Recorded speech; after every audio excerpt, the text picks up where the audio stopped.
Ya, saudara, salah satu masjid tertua di Aceh yang berusia mencapai ratusan tahun hingga saat ini masih berdiri kokoh di Desa Tualang, Kecamatan Perelak, Kabupaten Aceh Timur. Ya, hal ini terbukti di halaman Masjid Baitur Rahim tersebut terdapat sebuah kompleks makam para tokoh negeri Perelak pada akhir abad 19 dan awal abad 20.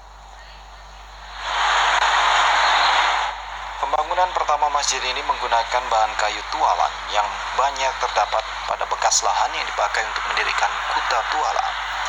Masjid ini didirikan pada tahun 1964 Hijriah atau 1751 Masehi oleh Ule Balang Perulak yang kala itu dipimpin oleh Datuk P.U. Kalam.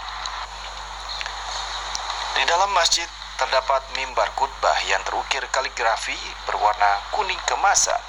Ukiran ini berasal dari Malaysia, peninggalan Tengku Cik Muhammad Ali yang hingga saat ini masih utuh.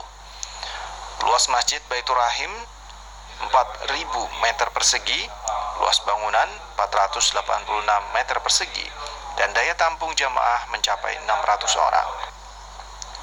Adapun di halaman Masjid Baitur Rahman terdapat makam Tengku Cik Muhammad Ali dan keturunannya serta tokoh negeri Perelak pada masa itu. Tengku Muklis Ajis juga menambahkan saat ini masyarakat dan pihak pemerintah juga sangat memperhatikan masjid yang bersejarah ini.